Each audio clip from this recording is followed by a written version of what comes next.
This portion is brought to you by Mercury Drug, na kasisiguro gamot ay laging bago.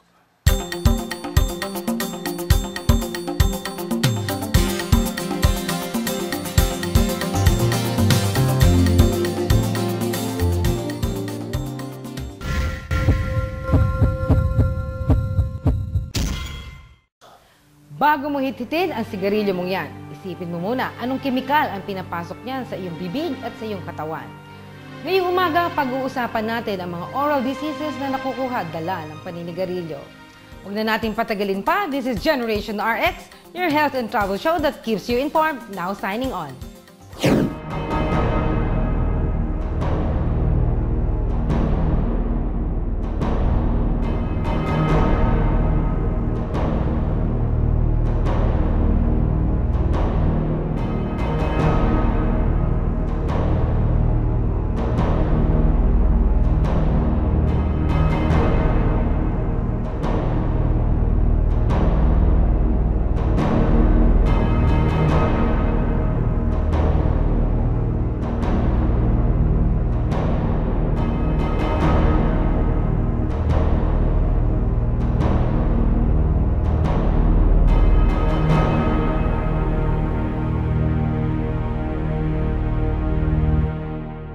Bihirang pagtuunan ng pansin ang oral diseases bilang isa sa mga sakit na dahilan ng patuloy ng paninigarilyo.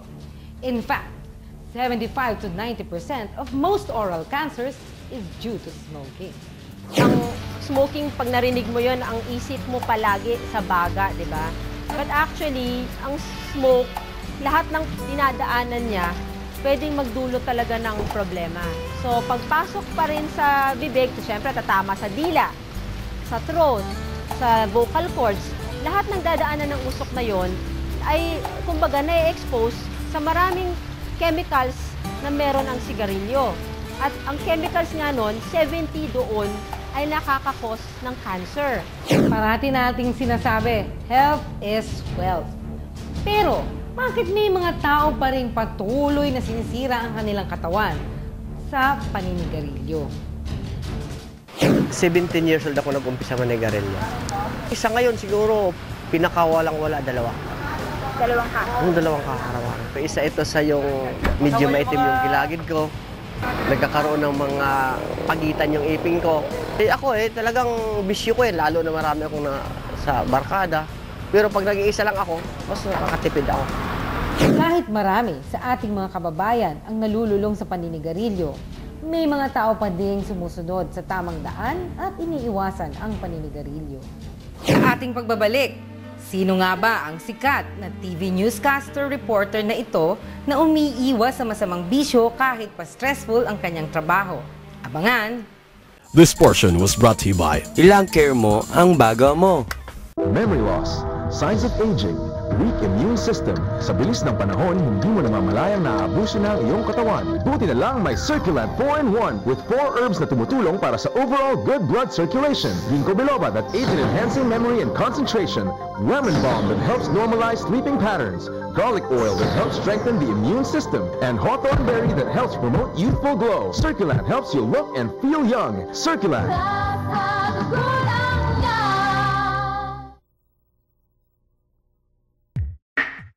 Effective talaga. Kita mo naman. Mura lang. 250. Napaka-affordable. I use KB as an antioxidant. It helps me a lot, especially in my line of work. I use KB because it helps me become stress-free. I love KB. KB. White that works. Robust enhances male potency. May 4 na ancient herbs na nagpapataas ng libido ng mga lalaki. Astig! Available in Mercury Drug and all leading drugstores nationwide.